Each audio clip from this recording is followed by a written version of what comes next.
Greetings, Mind Crafters, and welcome to another exciting Minecraft episode. My name is Kimberly Quinn, and I am here in northern Vermont, thrilled beyond imaginability to have this talk about the very simple fact that life is just a test. That's it. It's only a test. We often run around like life is an emergency. It's not an emergency, thankfully, most of the time. When we get those, horrible curveballs thrown at us, thankfully, they're typically fewer and far between. They're not the majority of the time. In fact, most of the time, thankfully, life is not even an urgency. And my inspiration today comes from Dr. Richard Carlson. He is the author of the Don't Sweat the Small Stuff books. There's a bunch of them, and they're these little paperbacks, that just sort of give you a daily something to ponder and something positive to affirm and work into your life. And I really like him. So Richard starts off by saying, one of my favorite posters says, "Life is a test. It's only a test." Had this been real life, you would have been instructed where to go and what to do. I love that. Whenever I think of this humorous bit of wisdom, it reminds me to not take my life so seriously. And of all the different epidemics, quote unquote, I could do air quotes here. I'll just kind of tell you about that. Air quotes.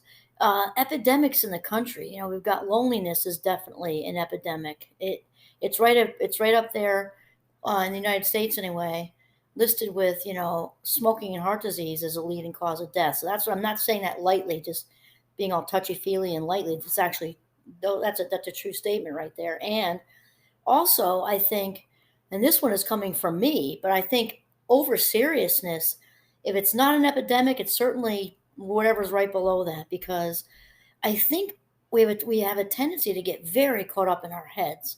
We get very caught up in our heads. Anxiety is absolutely an epidemic. And we do a lot of what if thinking and what if this and what if that and what if I don't graduate? What if I don't get the job? Let's fast forward to the season crew. Um, what if I don't have enough saved in retirement? What if I'm so sick of my job and stuck in it, but I'm 50? And what do I do now? What if this? What if that? And then there's all the catastrophizing. And it's just urgency, urgency.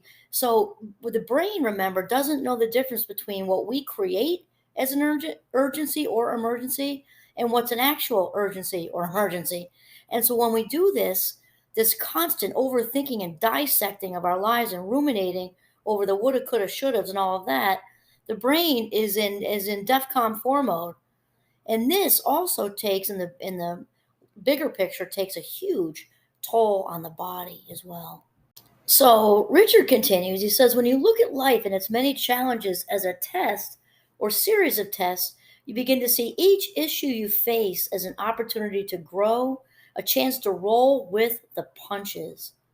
I love that right now. Whether you're being bombarded with problems, responsibilities, even insurmountable hurdles, when looked at as a test, you always have the chance to succeed in a sense of sort of rising above that which is challenging you. What else I love is Wayne Dyer, when, Richard's talking about having problems here, right? Wayne Dyer says, basically, it's a tough sell when you're in it, of course, but really we want to kind of have some gratitude there, because the only people without problems are dead, when you look at it that way. And the thing is, and life is meant to absolutely be enjoyed and to learn, mainly the number one, in my opinion, is to learn how to love each other, ourselves, and then each other better. That's like the main theme of life on this planet. And also to enjoy the ride, to really enjoy the ride, the very enriched ride.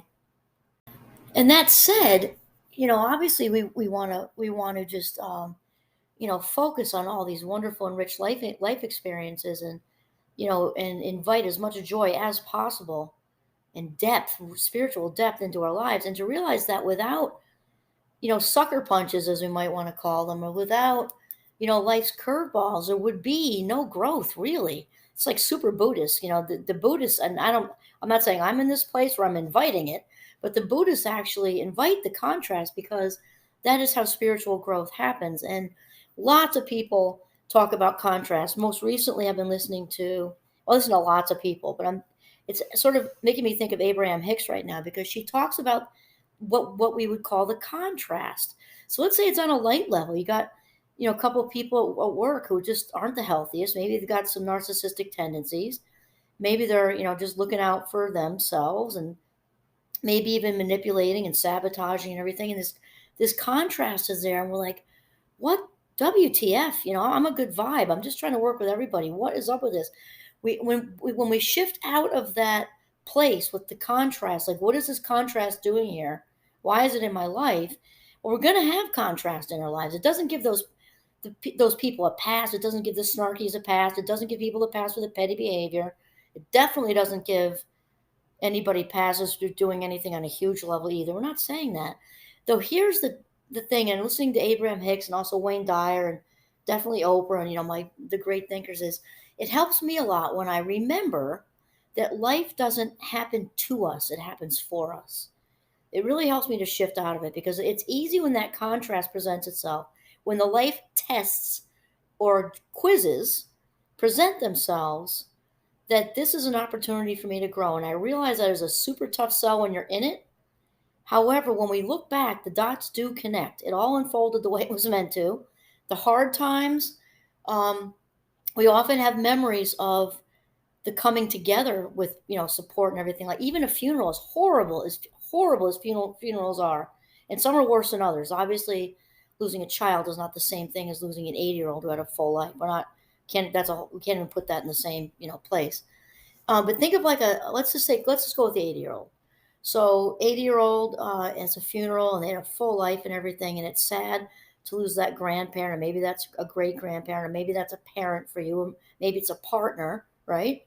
That there's never ever a good time for this loss. So then when we look back, often what we remember is all the good things said about that person, and everybody coming together. People we may not have seen for years came all the way, flew in on airplanes and drove long distances. And then there's the people who don't even know us that well, who bring covered dishes and things like that to help make our lives a little easier for the next couple weeks while we kind of, adjust, to that loss. And this is kind of what Richard Carlson's books are. These "Don't Sweat the Small Stuff" books are all about. And then underneath in the little letters, it's like, and it's all small stuff. And for the most part, it all is small stuff. Thankfully, we don't get those phone calls about somebody dying, a car accident, very often. Thankfully, it's not very often. So when we get super worked up about all the little crap that happens daily, somebody was snarky by the water cooler, somebody was gossiping, somebody left you out of a lunch plan, that, whatever, whatever, whatever. Not that all that isn't hurtful. We're not saying that. Or uncalled for and the rest of it. But if we get worked up to DEFCON 4 level, each time somebody leaves us out of something, or, whatever happens with SARC, somebody snags something out from under your work, whatever, whatever, whatever. If we get that worked up on all that little crap, it doesn't seem little at the time, but it is in the scheme of, losing a loved one. It's just not the same, right? Never mind everything going on in the world that's huge, and people in different situations in different countries suffering with, political this and political that and violence and everything else. All that little crap, it is all small stuff. So we don't want to use the juice. We don't want to be a DEFCON 4 when it doesn't even make it onto the radar, really. We want to save it up for when we really, truly need it, for something that happens in our own life, or maybe in the life of somebody we really care about, which is also our own life, of course. And then we can go full throttle, wrap around like a burrito, to wrap around ourselves and our families or the friend, or whomever. We just don't want to use up that juice on things that don't warrant it. I'll just repeat this a little bit. Remember, the only people without problems are dead. I'm just getting a little reminder right there. Okay, so Richard Carlson says, whether you're being bombarded with problems, responsibilities, even insurmountable hurdles, when looked at as a test, you always have a chance to succeed, in the sense of rising above that which is challenging you. If, on the other hand, you see each new issue you face as a serious battle that must be won in order to survive, you're probably in for a very rocky journey. The only time you're likely to be happy is when everything is working out just right. Uh, that's a tough road right there, and we all know how often that happens. We also don't want to be outcome based. We've talked about that a gazillion times. Wayne Dyer's super big on that. Abraham Hicks also super big on that. Because when we attach to outcomes, things working out exactly as we want to, that means it's all external. That means our needs and our happiness are dependent on other people and other things happening outside of us, of which we have very little, if any, control. Think about that. That sets us up to at best be less than happy and more than likely miserable because we've given our own agency, our own autonomy, our own control up in a silver platter. It's just or beautiful Italian china. Like, here you go. I'm just giving you my power. That is not what we want to do. And also, that is also in addition to making us super unhappy, that's also self abandonment. And there is nothing worse you can do to yourself. So you want to bring that back in the frame, realizing that the happiness all occurs, all of it, on the inside of your own frame where you're basking in your own authenticity. None of it happens externally. None of it. And then Richard says, as an experiment, see if you can apply this idea to something you are forced to deal with. Perhaps you have a difficult teenager or a demanding boss. I'm going to throw in their work politics because they can be really, really challenging with the whole power differential thing. See if you can define the issue you face from being a problem to being a test. Rather than struggling with your issue, see if there's something you can learn from it. And again, I realize this is a tough sell, but this is a super good lesson. Ask yourself, what is this issue in, why is this issue in my life?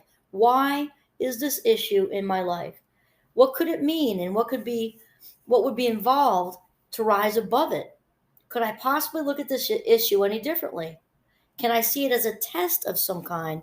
And I have to tell you right now, my very best friend from growing up and we have lots of talk. We talk every couple of weeks, basically goes in splurges, but it doesn't go. We don't ever go too long without talking. Usually, it's around every 2 to 3 weeks. If any of you read the 7 Days article, she's the rooftop friend. I'm not sure I know anybody more self-aware than her, to be quite honest. And we both have a little bit of contrast going on in our lives. It's not DEFCON 4, but it's clearly redirecting us.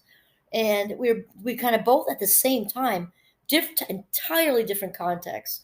And we both really talked about this whole quiz thing. And we also went to high school together. And I was thinking of my favorite teacher ever, my favorite teacher. A lot of people don't have one. I definitely do. His name was Mr. Serco, and he was my physics teacher. And I will tell you, stay with me because I'm going to roll right back into what we're talking about. I ended up loving physics. But I've always liked science, but I'm not sure I would have been a huge physics fan without this wonderful man in my life back then. And he dressed like the 50s. He had the white shirt, like Archie Bunker, with the black pants and the horn rim glasses. I loved him. Okay, so here's where it applies to what we're talking about. It's the only time in my entire educational experience I had ever had this situation. He didn't do any big tests. He didn't do papers either. It's a hard science, so it was all labs and quizzes. And so he allowed forever till the end of this semester to retake any quiz you wanted to, even if you're 2 months in, you wanted to take the second quiz over again, you could take it 15 times if you wanted to, and he would swap out the grade. Now obviously, in order to challenge you, it wasn't the exact quiz, it was the same exact content, but he reworded questions and things like that, so you really had to work. But no matter what, you could be successful. So here's here's sort of the metaphor with what we're talking about, is that this is what we're talking about with life throwing us quizzes, and what my best friend from growing up, my rooftop friend, and I talked about for about an hour and 15 minutes while I waited for my snow tires to be switched at the mechanic and an oil change. Hour and 15 minutes about this. That life, and Oprah talks about this a lot. Life throwing us a quiz. So his quizzes, Mr. Serco's quizzes, were out of 10. So if you got an 8 out of 10, 8.5, I don't think he did points. I don't think so. Okay, so let's say 8 out of 10, 9 out of 10. Okay, an 8 is considered a B, so that's above average. A 9 is considered an A, okay. But if you wanted that 10, keep trying, keep trying, keep trying. So it's kind of like the universe or God or source, whatever you want to say, to keep these tests, these quizzes, these little quizzes keep showing up. Even if a month goes by, months, years go by. And my my friend and I kept talking about it, like, why does this keep showing up? This particular contrast situation we both had, different contexts, and we both said it to each other because clearly we didn't pass the quiz yet, and we think we're pretty close. We have a ton of insight. She and I are very self-aware, and we have these discussions constantly, but clearly we don't have a 10 out of 10 yet, and that's why it keeps showing up wearing different outfits in a different place. And we also, again, we talked about this, it must be we have, another percentage point to go or something because we're on it. That's the weird thing. That's why we're both so like, okay, what's up with this universe? Come on, for us it's God, but universe, source, whatever. And we also circled back around to the even though it's a tough sell, really embracing it in our conversation. And it was so wonderfully helpful to be, mutually supportive with our each one in our circumstances because we gave each other wonderful insight and also reminded ourselves that again, life doesn't happen to us, but happens for us. And it points us in a different direction. And then that, like we talked about earlier too, with my good friend Tom and his synchronicity guy. That's what we'll call him from now on. Once we get sort of turned on to the fact that contrast is part of our whole ride on this earth, is going to happen. So rather than resist it, Carl Jung, famous psychoanalyst, so that which we resist will persist, right? So we dig our claws in, it just makes it bigger and harder and everything. When we realize contrast coming by, rather than digging our claws in, to just acknowledge it. We're not giving snarkies passes and things like that. We're acknowledging it. We can also learn to be quietly effective, which is taking the high road, not proving a point, smiling and nodding. And in our heads, we're taking the high road and realizing that these players and whatever contrast is going on are all part of our story. Again, not giving passes, just acknowledging with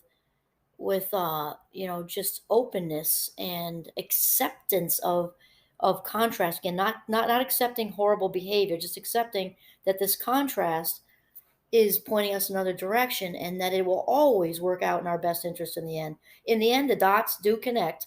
When we look back, right, again, it's a tough sell in it when we're in it. When we look back, we got fired, somebody did this, that, and then we look back 5 or 10 years later, maybe not even close to that, like, oh my God, it was horrible. But thank God I ended up in this dream job. If I didn't get the dream job, I wouldn't have moved, wouldn't have met this person, like that. This is how it happens. And so the contrast is there, is part of our spiritual journey. And the people that are in it are sort of actors on the stage. And I think once we remember that, it gets easier to not react, definitely not to overreact, and to not sweat the small stuff as much, which is what Richard Carlson's book series is about, and to save a lot of that energy,